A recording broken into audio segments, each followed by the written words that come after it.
Tonight, we're looking back at the DCEU and analyzing why it hasn't seen the same kind of success overall that the MCU has.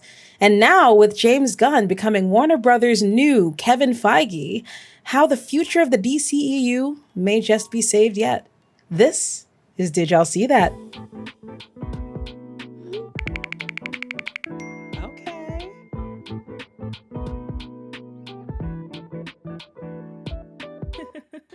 Hello, everybody. Welcome back to the show. Welcome to Did Y'all See That? I am your host, Ngozi Mai, the Jungle VTuber. Thank you all for tuning into the show. We got a lot to get through tonight, yo, but first, the rundown. Tonight's episode is a pop your culture episode where we'll explore various relevant topics in modern media, and we're just gonna nerd the fuck out, y'all. Feel free to comment away throughout the show. I cannot promise I'll be reading the chat too closely, but I will try.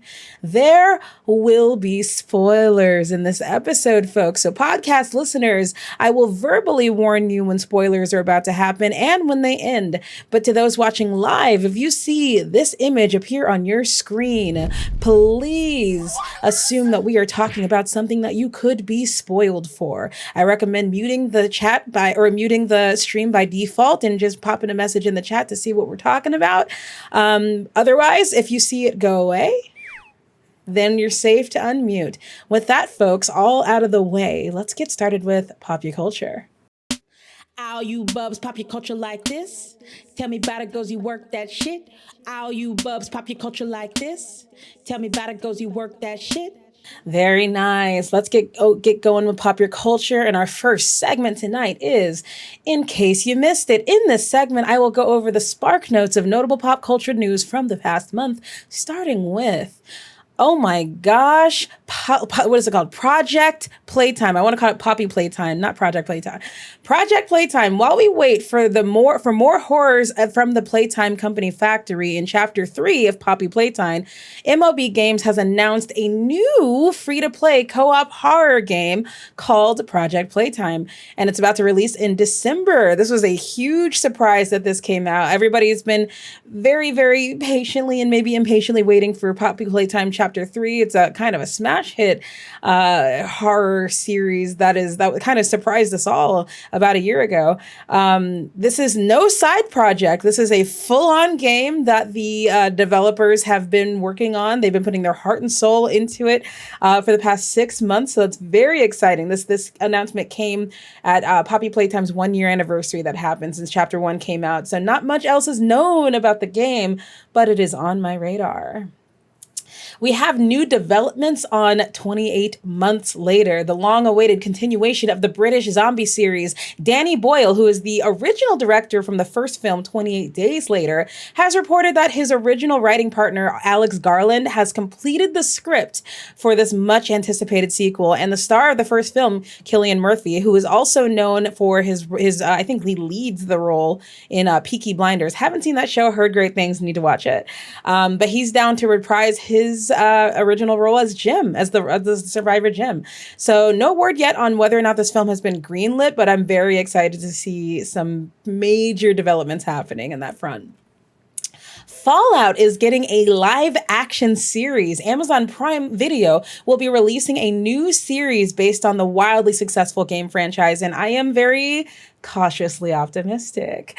No word yet on what the story will be, but I think of all of the video games that have been out so far, the one that makes the most sense to adapt to a TV series is Fallout 4, which is funny because I've got some mixed opinions on that game overall, but the story is actually pretty banger, and it's the one that makes the most sense if they're going to adapt a story. The better outcome is for them to create an all new story in the Fallout lore, which seems likely actually because some of the promo photos that they've released thus far show folks wearing Vault jumpsuits from, I think, Vault 33 or 34. Either way, it's a Vault that has not appeared in any video game thus far. So that makes me think that they are, in fact, going to have a brand new original story. Very excited to see this. I think filming just began this last summer, and so we may see the show as early as next year. Very exciting.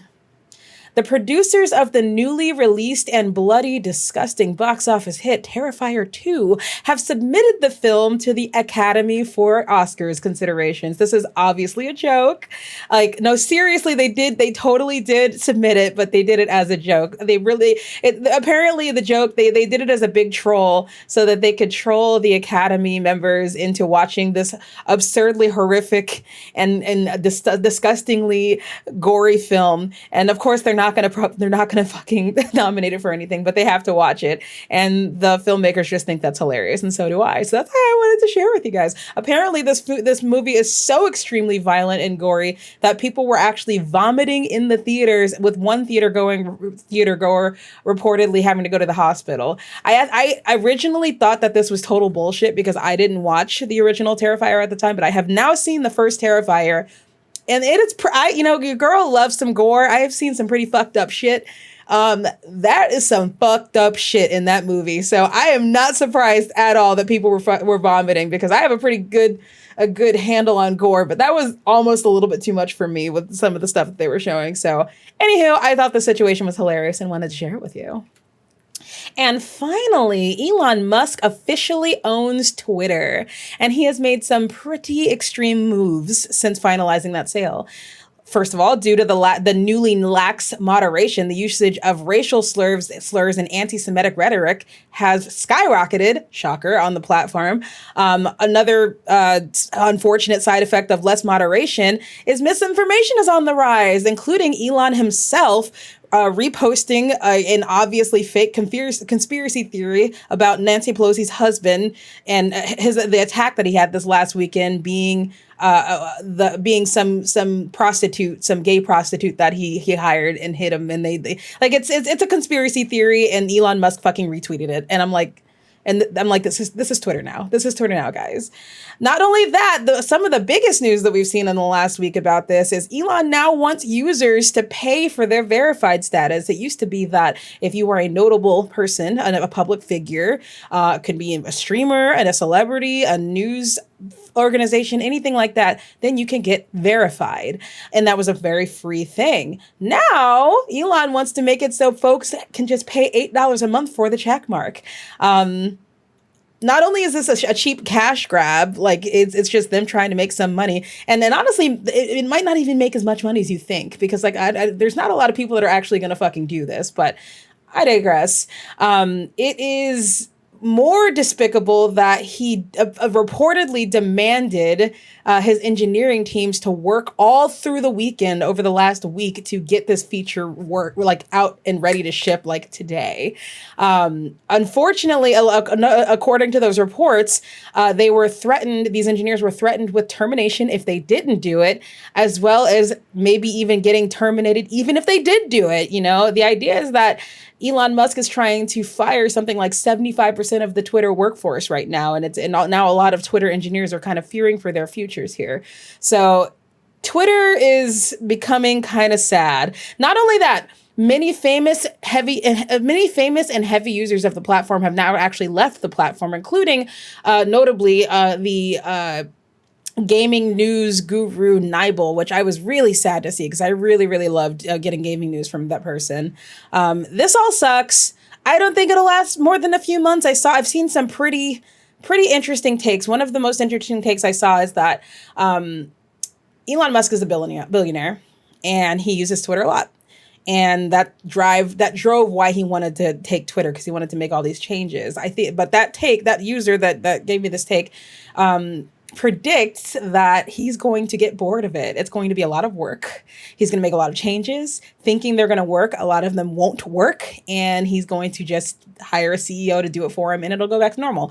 That's outcome one. The other outcome is that all of these changes are going to drive all of the liberal people off the platform, leaving nothing but right-wingers, and the platform will die. And the reason for that is because the right-wingers on this platform that stay on this platform, and the reason why they don't go to other right-wing platforms is because they don't just like to spew their rhetoric at nobody. They like to spew their rhetoric to liberals. So if the liberals leave the platform, there's nothing left but their own echo chamber, and so they'll leave too, and then Twitter dies. So Of those two outcomes, obviously, I hope it's the former. I don't want Twitter to die. I like Twitter. Regardless, Twitter's looking real bleak right now. I'm really hoping that this is a phase and we will move on from it. And that, folks, is in case you missed it. Let's move on to our next segment tonight, which is Throw It Back. In this segment, we will take an old or long-running piece of pop culture, and then we're going to talk about what went wrong with it and if it's got a brighter future. And this month, our topic is the DC Extended Universe and why James Gunn is going to save it. I'm not dick riding James Gunn, y'all. The reason why I specifically use him is because he has a very specific view on what makes a franchise, a superhero franchise successful. And to Warner Brothers' credit, they've already started incorporating some better ideas into putting the DCEU in the right direction. That said, with the news of James Gunn pretty much taking on a Kevin Feige role, the reason why that is such a big deal is that they're gonna get a Kevin Feige. The fact that it's James Gunn is just because it's great because he's got proven success. He has Guardians of the Galaxy. He knocked it out of the park with Suicide Squad. He knocked it out of the park with Peacemaker. You know, he has proven track record that he can make bangers. But the fact is, most of this, and you'll see in a minute, as I'll go into this in depth, but most of Warner Brothers' arc with DC have been so distributed and decentralized, and like this Batman project here, this Superman project here, it has never had any clear trajectory into a shared universe. They just want to slap on the DCEU title to it and call it a shared universe, and I think that is why it has not been successful. Let's see if I'm right. So DC is arguably more famous in general pop culture than Marvel is historically, you know. Honestly, personally growing up, I've said this to you guys before, personally growing up, I didn't really know who Iron Man was or I didn't know who the hell Captain America was, Falcon, all of these Marvel characters that are now like household names. I didn't know who the fuck any of them are, but I always knew who Superman was. I always knew Batman, and I always knew Diana and Cyborg and Flash, all of these characters. These characters are 100% more famous than Marvel. You know, why? So why is it that they don't have the same success? It's kind of like you could just give it. It feels like a given, right? What did they do wrong? You know, you have animated series. You have all these Batman animated series, Batman Beyond. You have all of these Batman movies. Like, holy shit, how many Batmans have there been? Like, oh my God, you got Kilmer, you got Clooney, Keaton, Bale, Affleck. Like, you could keep going, bro. You have all of these and the DC animated. I don't remember. I don't know what the extended universe for the animated series is, but basically all of the animated movies are also in a shared universe, and they executed this so much better. They executed this whole thing so much better than the live action movies have been doing. And they also have like a whole bunch of smaller franchises, like video game franchises, like I think Injustice is a huge franchise, and there's actually even like a new Nightwing series coming out. But the Batman Arkham series were wildly successful. So on paper, DC kind of has it made here. It should be easy. Why is it that DC has failed so spectacularly to amass even an iota of the success that MCU has? I think their dilemma is that they wanted to be Marvel. I think that when they approached this, when they saw the success of Marvel, they tried too hard to emulate Marvel. They wanted to make all of the same moves that Marvel made. The way that Marvel did it was they had their solo movies first. You had Iron Man, you had Captain America, you had Thor, or you had Hulk. You had all of these solo movies, and then you had this big Avengers movie. And Warner Brothers tried to copy and paste that, and it failed. It failed. The precedent that Marvel has set in terms of establishing and maintaining an extended universe, I think falls into these six-ish things, these six pillars, if you will. And in each of these pillars, I think Warner Brothers has failed on individually. In the past, they're actually kind of they're finally executing these well now, post James Gunn. But these are the pillars that they failed on previously. And I'm going to go through each of the movie and tell you exactly how they failed. The first one is having a very clear big bad. Not just a big bad in that singular movie, but no, an overarching threat that all of these movies are culminating toward. And it can't be on the nose. We didn't know about Thanos really until the Avengers movie. But we still had the breadcrumbs, you know. In each of these earlier movies, we learned about the Tesseract. We learned about the Reality Stone. We learned about all of these different stones, and we didn't really know what their significance were yet. But those seeds were planted. They were very subtle. They were not in your face. So that when Thanos was finally revealed, and when his overarching plan started to come into place, we were able to arrive at that naturally, as opposed to it getting shoved down our gullet. Number 2 is that they establish the heroes, but not with cliched origin stories. Now, this is a very big asterisk because Marvel has 100% committed this sin, doing copy-paste origin stories one after the other. They have since walked away from that. They've gotten a lot more creative with how they introduce new heroes. But I will say that Marvel definitely made this sin. And unfortunately, so did DC.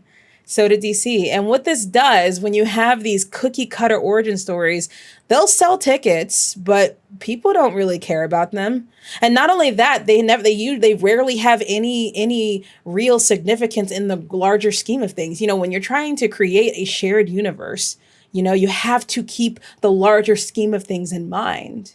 You know, but at the same time, you have to have a good viewing experience for anybody. So the idea is that you don't want it to be that you have to watch all 16 of the movies in order to have all the context you need to watch the 17th movie. No, each movie should be its own contained story. Each movie should have its beginning, middle, and end, its climax, its resolution. It has to be a good story, but it comes in the nuance, right? Bringing it into the wider scheme of things are those breadcrumbs, like the Infinity Stones in Marvel. You need it to have nuance so that the audience can arrive to that conclusion themselves, you know, so that they can go, oh man, I wonder what this means. You feel me? Number 3 is that you have to have the heroes find themselves needing to team up. It can't be forced, you know.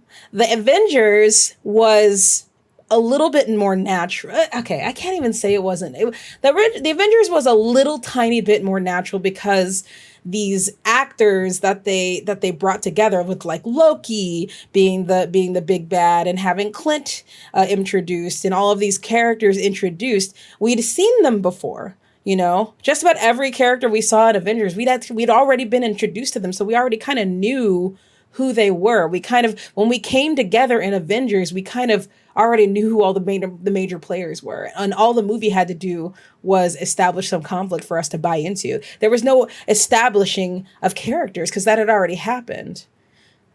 DC made a big boo-boo with this, guys. We're going to get to Justice League a little bit later, but they made a real big boo-boo with this. It has to be focused, you know. You can't just throw characters in there when it's convenient. They have to be established, and they need to need each other. They need to need each other, and they need to specifically need each other's specific abilities. It can't just be, let's put a team together so that we can sell posters. You feel me? Number 4 is that it has to connect all of the movies in subtle ways using small details. But the small details and small characters, but that are instantly recognizable. DC or Marvel has done this so well, you know, in how they've just like inserted characters, and it has been in a very smart way. It hasn't been cheap. It hasn't been like, oh man, we need to throw in a cameo. No, it made sense.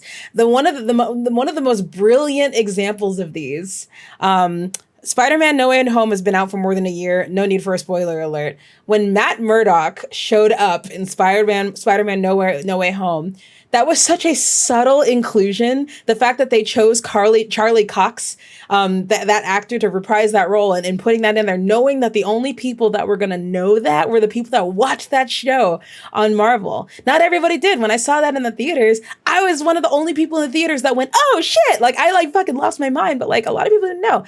It's those moments that make this shared universe so special. You know, when you're catering to those fans, but not in the faces of everyone else. That moment, Matt Murdock, it, like, if you didn't know who the fuck he was, that was fine. It didn't take away from the scene at all. You know, it made sense. He was a lawyer. They needed a lawyer experience. Like, it made sense for the scene. You know, it was nuanced. But then if you had that extra little like context, it was like it was a magical moment for you. That is the best example I can think of for this one. Number 5 is the appropriate amount of fan service, not shoehorned in, you know? Having Easter eggs is a given. If it's a comic book movie, you gotta have Easter eggs in there. And the more subtle, the better. You know, give your audience some credit. You know, it's the ones that you're doing this for, the ones that you're putting these Easter eggs in there for are the biggest fans. They don't need it thrown in their face, you know? They'll find it. They will see it. You know, just put it there in the background or in a very subtle way, and they will find it. And then finally, you need to build to something, not just the big bad, you know, it needs to build to something, you know, over time. Or, and it could be a really big, like Avengers style, like team up movie, or it could be something smaller, like The Defenders. It can be like a whole bunch of different little team ups, a whole bunch of different little minor projects that are still bigger than the smaller projects, you know. Especially when you're developing minor characters to be built upon later. Like the MCU has actually been doing this a lot more recently with like very minor characters like Darcy from the Thor series. She got a really prominent role in WandaVision. I wouldn't call Yelena a minor character, but including her in her own little arc in the Hawkeye show, like gave her a little bit more development so that when we see her in Thunderbolts in a couple of years, like now she's not, it won't be the last time we saw her was in Black Widow. You feel me? You gotta bring them back. You can't just pull in characters when it's convenient to pull them in. You have to keep them developed. You have to keep them meaty. You know, you can't strip away their meat and then use them when it's convenient for you. So those are the really big pillars that I feel make the MCU very successful, and they can all be achieved without directly copying and biting off of the MCU. Let's get into the DCEU. So in DC's first attempt to establish an extended universe, a shared universe, the very first movie was Man of Steel. And there was actually very clearly no intention of spinning off a shared universe. This movie was actually kind of panned a little bit. I think I actually really loved this movie, but like the critics kind of didn't like it very much. I thought it was great. I thought Henry Cavill was amazing. Plus he's very sexy and I want to marry him. It had great action sequences. Zack Snyder as a director is very, very keyed in on action sequences. He wants them to feel like especially the fact that the main climax of this film were two Supermen pretty much fighting each other. He wanted you to feel every punch, because the idea is that you as a human are not Superman, so you can't feel that punch. You don't really know how hard they're punching. So that's why he would use special effects and special exaggeration so that you can see, holy shit, that punch would probably knock out Mount Everest off its foundation. Like, that's the idea. But this movie, as great as it was, there was no intention of making a shared universe. So as a result, it had none of those things we talked about. The next movie was Batman versus Superman. Now, this is when they started wanting to make a shared universe. This is where the attempt fully officially began. And unfortunately, yet another film in the series that kind of got panned a little bit. You know, people really didn't like this movie. I didn't mind it. In terms of an introduction into a shared universe, I thought it did a pretty okay job. You know, for one, we got introduced to an older Bruce Wayne, a post Jason Todd Bruce Wayne. You know, every other Bruce Wayne we've seen has been him at his start. You know, him just be like being optimistic Batman, optimistic that Gotham can still have a chance, you know, like I would say that this is definitely the first time we've gotten an older Batman that was a little bit more broody.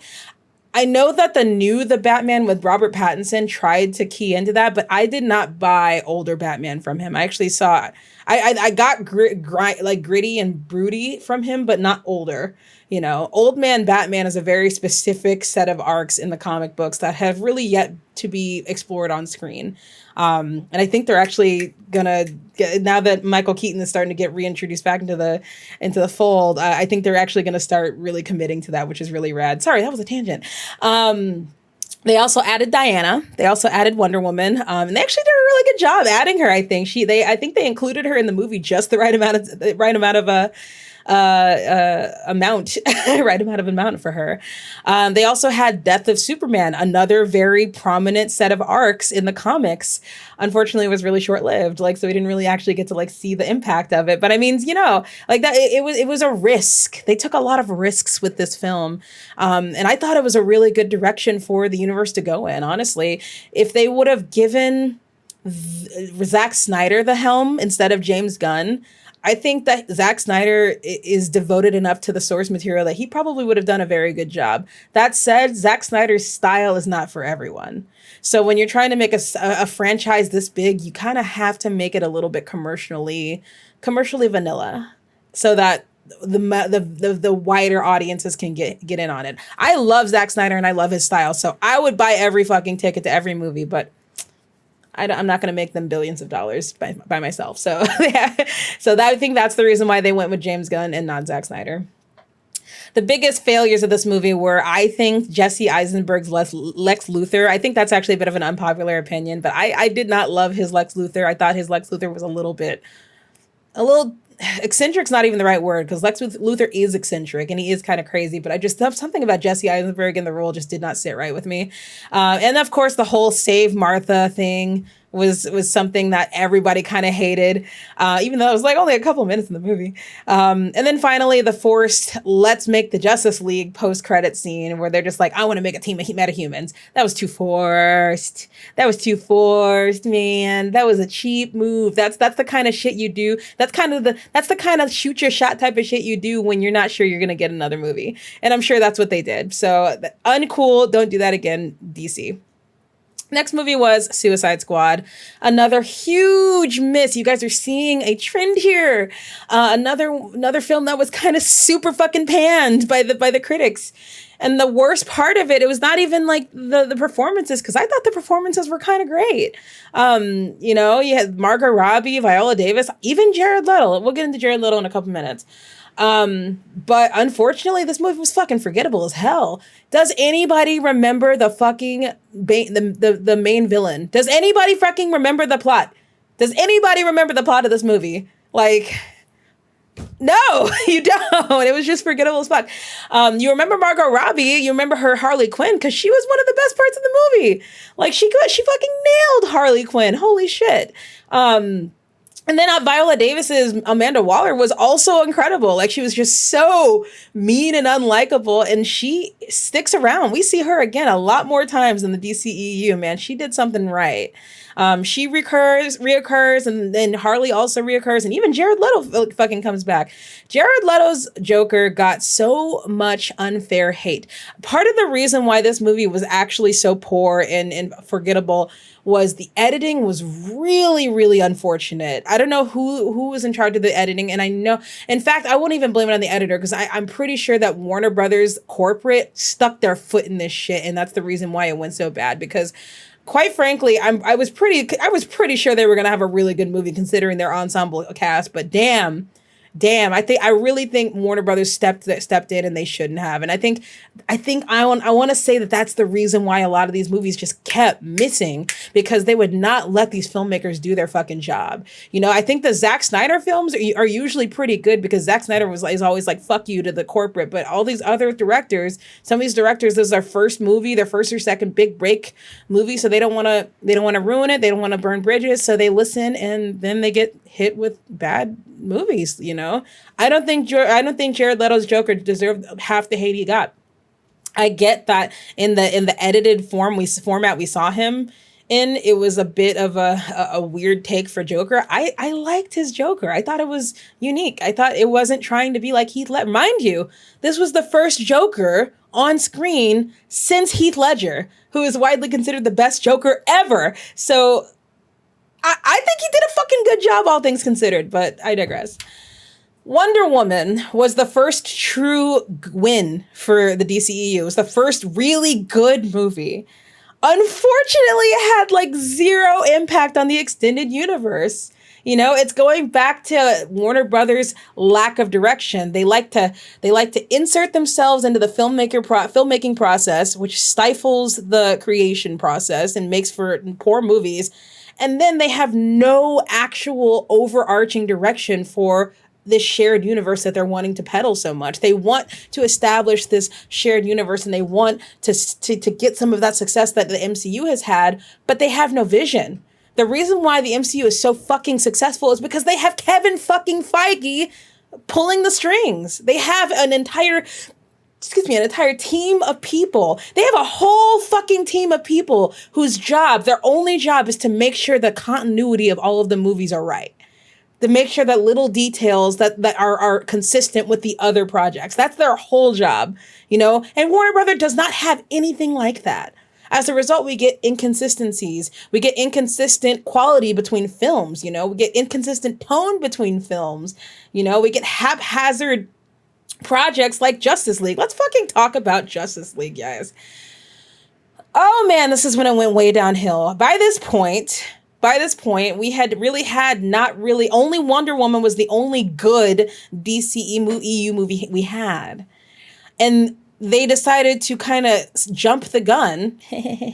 little James Gunn joke. They decided to jump the gun and go right into Justice League, introducing 3 brand new characters, huge impactful characters on this universe. And they just threw them in there because they were like, oh man, we need to make an Avengers movie now. It started with tragedy, you know. At first, most of the film was already done filming at the time, and Zack Snyder was the director, and he met some tragedy in his family. His daughter unfortunately killed herself, and so reasonably, we get it. He stepped away from the film to go be with his family. As a result, WB replaced him with Joss Whedon.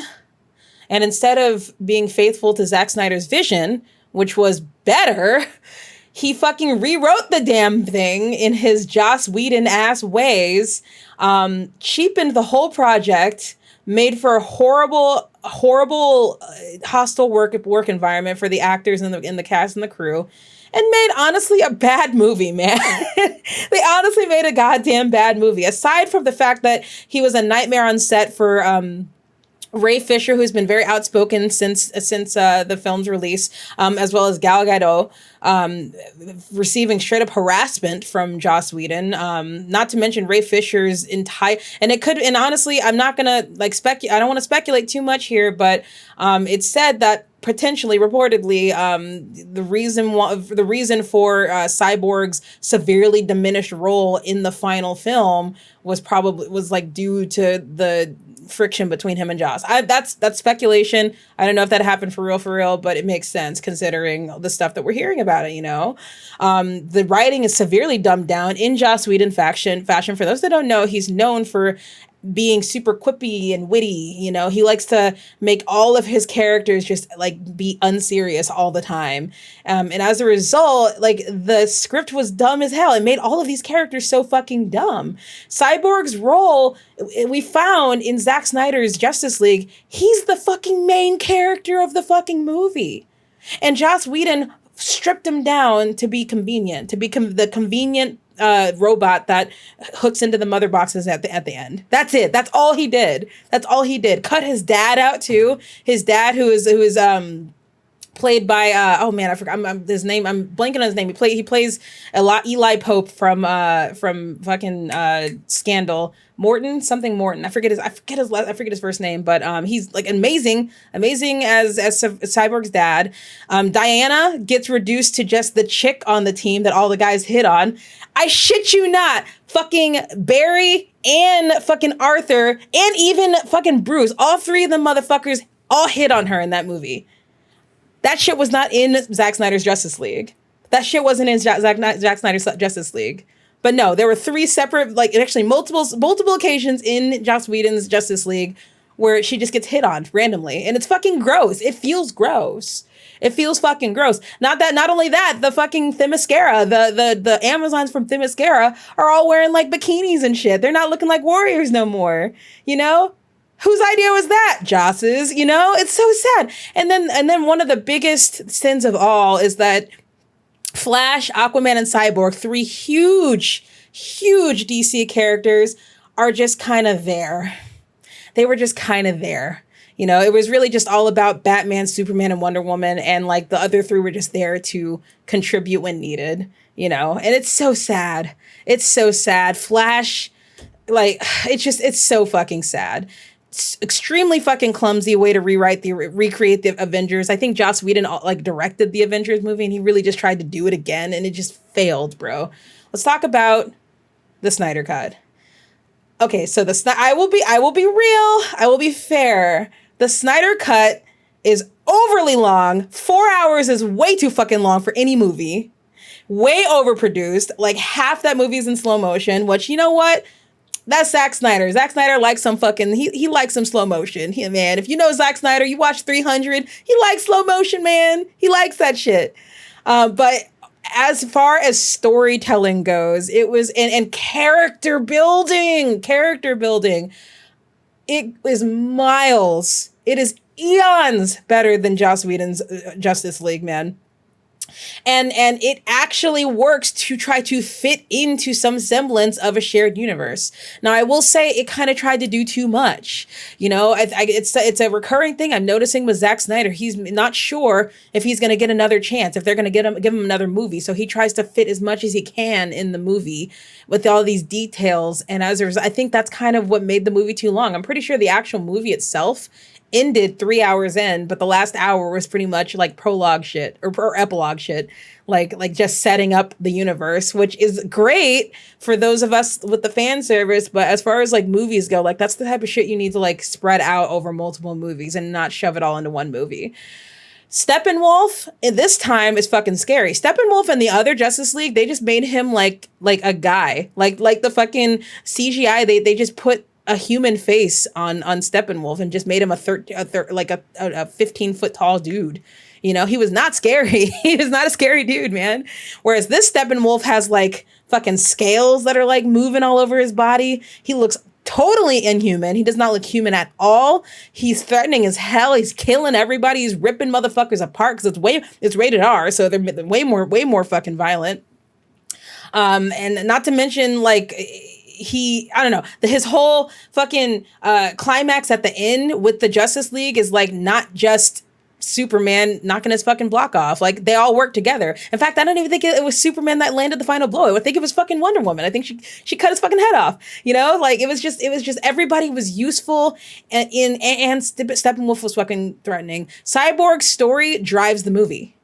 He's integral to the outcome of the movie. Even at the very end, even when he's like working when he's like trying to like kajigger inside the fucking mother boxes and he's trying to stop the end of the fucking world, like in order to do that, he had to like overcome his own demons. He had to confront his dad and his mom. The mother boxes which were trying to use his own emotions against him. Like it was emotionally driven. The whole movie was character driven and emotionally driven. And Cyborg was the main motherfucking character. And Ray Fisher killed that role, bruh. He was so damn good in that role. We better see Ray Fisher come back as Cyborg. That's all I'm gonna say. Aquaman, his character made more sense. And his character made more sense, and characters from his movie made more sense. Mira and Volko, Willem Dafoe's Volko, were in the movie, you know? So that when we get to the Aquaman movie, like they're because if you know, the Aquaman movie, I know it's not clear because it wasn't even really clear to me. The Aquaman movie takes place after the events of Justice League. But it's not clear at all because unfortunately, the Zack Snyder's family tragedy and them having to totally rewrite the movie was happening at the same time as Aquaman was getting written. So they also had to rewrite Aquaman based on what all that crap that Joss Whedon added. And that's why Aquaman didn't really fucking feel like it made any sense in terms of the larger universe. But now when we see Zack Snyder's cut, we see like the significance of those characters, and we see like whispers of those conflicts that Arthur's going to have in that movie. We see him dealing with those in this movie. You know, it sets up for that, and we didn't have that with the other Justice League. It was totally gone. You know, so Aquaman, he's making more sense. Barry's movie is even set up too because we see Iris, we see I think Kiersey Clemens, I think is her name. who's going to play Iris, who is Barry's love interest. You know, we get to get a little bit of Barry's backstory with his dad being in prison and his mom being dead. That's the plot of his movie. It's going to be the Flashpoint paradox, where he goes back in time and tries to save his mom. And we get that set up in this movie. We didn't get that in Joss Whedon's. All we got in Joss Whedon's Justice League is Barry just kind of entered.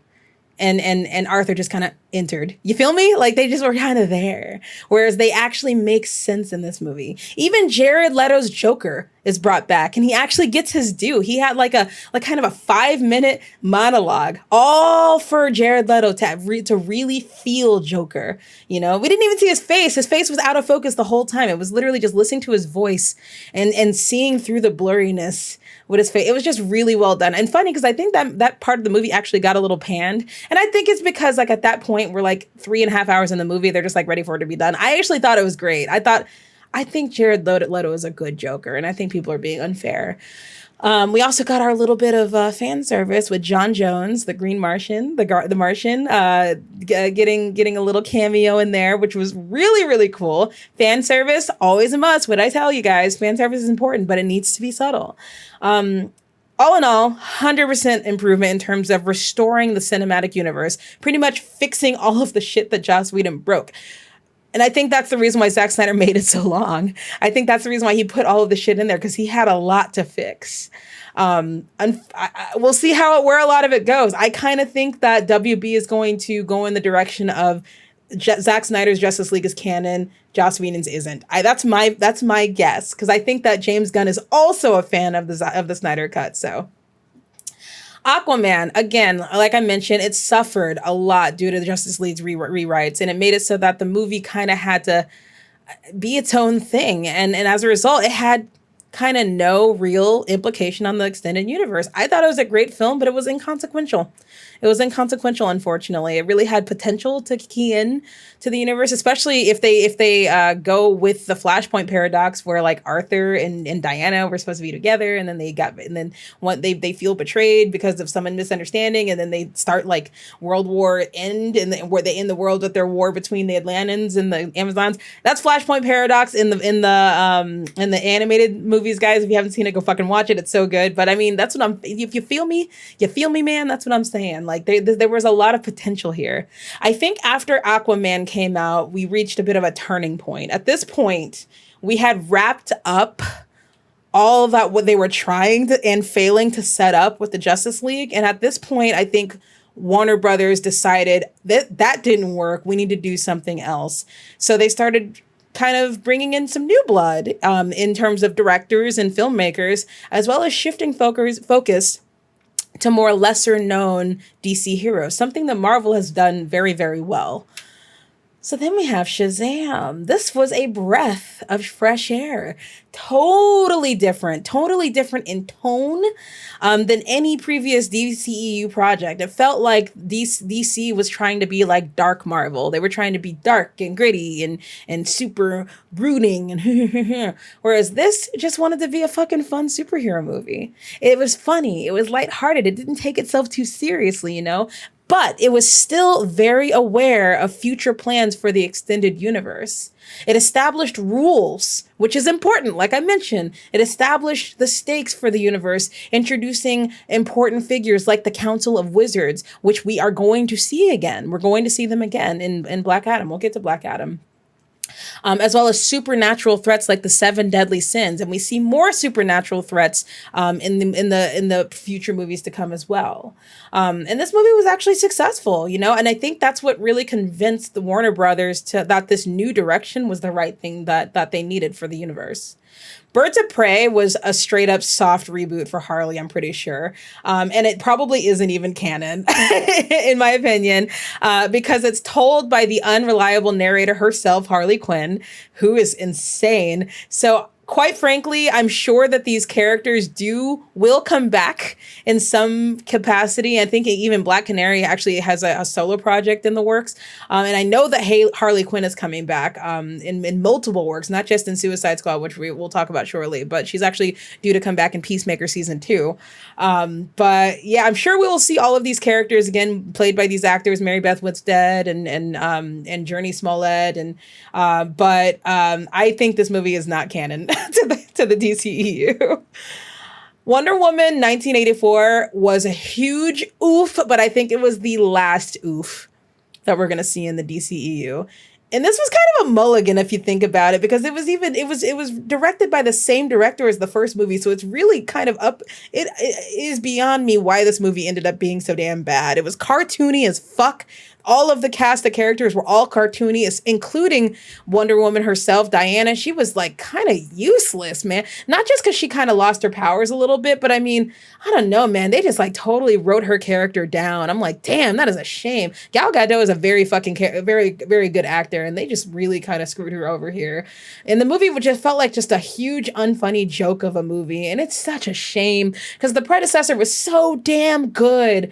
Regardless of how bad it was, though, thankfully, it was, again, super inconsequential to the larger extended universe. So no harm done, but very unfortunate. And it makes me think that might have been the last time we see Gal Gadot as Wonder Woman. I could be wrong, but I kind of think that might be it for her. And thus ends the old DCEU. Enter James Gunn. The Suicide Squad that came out in 2021. This was a huge surprise at how good this movie was. We all had low expectations because the first Suicide Squad was such a wet fart. So we had low expectations for this. Going into this, we're just like, they could not possibly make this worse. And much more surprised, it was better. It was an overwhelming success. And even given the stink from its predecessor, it still blew everybody away with how good it was. It's a soft reboot, carrying over only a few key characters from Rick Flag, who was played by that one guy, I forget his fucking name. Of course, Harley Quinn, Margot Robbie's Harley Quinn got brought back. Of course, they're going to bring her back. She was like the one good thing about that fucking movie. Viola Davis, who played Amanda Waller, also gets brought back, and she is going to keep coming back. She's kind of the Nick Fury of the DCEU right now.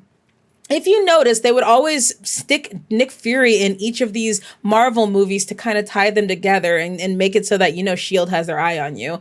Amanda Waller is that, I think, for the DCEU. And I think that's why we keep seeing her come back. Her organization, this unnamed organization, Task Force X, is kind of the S.H.I.E.L.D., the shield of villains, I guess you could say. And it's an interesting direction to go in. It is technically kind of fulfilling the same thing that Marvel has done with Nick Fury and S.H.I.E.L.D., but it's doing it in a unique way. They're not copying S.H.I.E.L.D. They're doing it in their way. In fact, they're using villains. They're using the villains to tie the movies together. And I think that is a huge win. That's a huge W, Ro.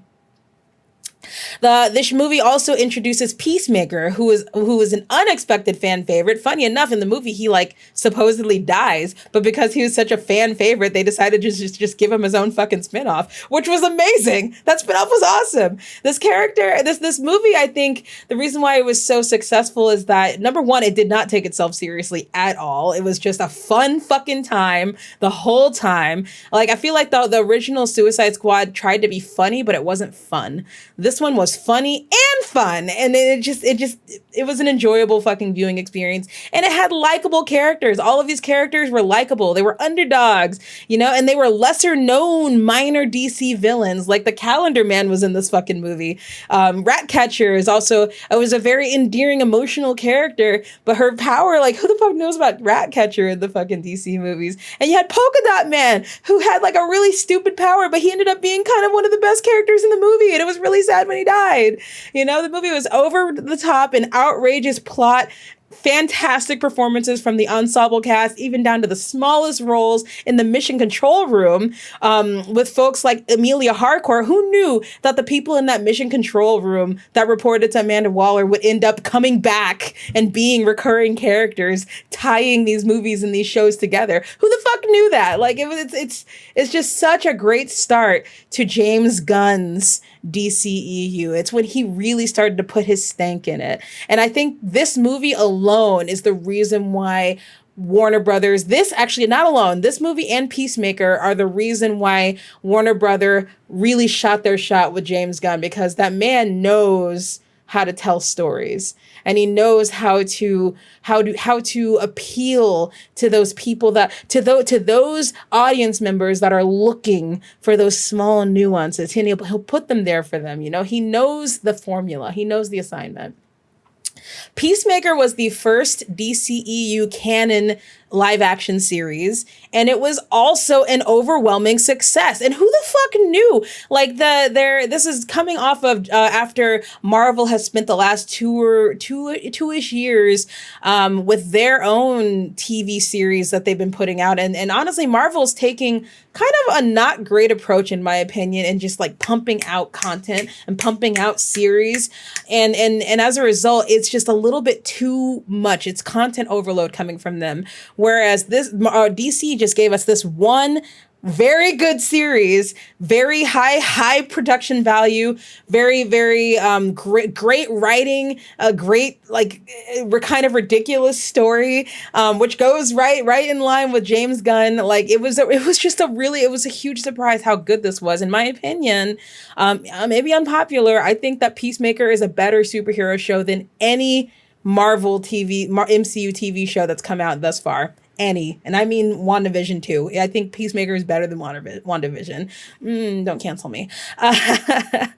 It tied together to the DC extended universe with Amelia Harcourt coming back, and as well as John Economos. These are two people that were in that mission control room in Suicide Squad. That was a huge surprise to see them come back, as well as Amanda Waller's daughter, Leota Adebayo, who's pictured here, is played by Danielle Brooks.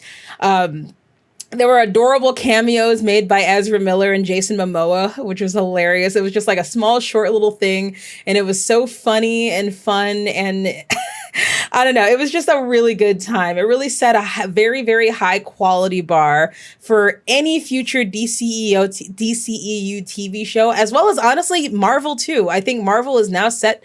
They kind of have to meet this bar too. And honestly, I think that's the reason why people are kind of like side-eyeing Marvel a little bit now that James Gunn is in charge, because it's just like, oh man, Marvel, yeah, they're kind of giving you a run for your money here. Like it used to be that Marvel could just coast because they were the owners of the franchise. They were the owners of this space, but now DC is starting to kind of show a little bit of BDE in that space, so Marvel's gonna have to step up. And that takes us to Black Adam. I'm going to put a fat ass spoiler alert because, baby, we're talking spoilers. We're going to talk about Black Adam, the very latest in our entries of DC Extended Universe. This was a very fun film, and honestly, a masterclass for an origin film in an extended universe. Even I'm not going to say that it's the best writing, because it kind of isn't. It was kind of really cringy writing. A lot of the time. But it basically that list of things that I told you that Marvel did right for their extended universe. This movie just checked them all off.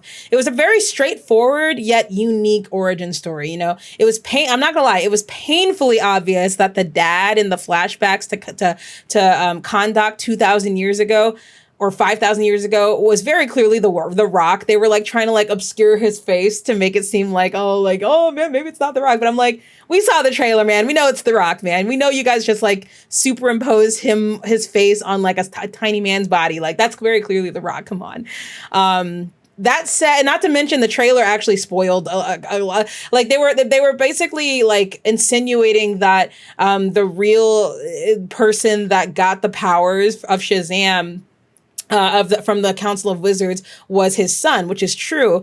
But very clearly he's not his son, he's him, right? And they actually ruined that in the trailer. The trailer, he was super sad. He said, "No, my son, you killed my son," or something like that.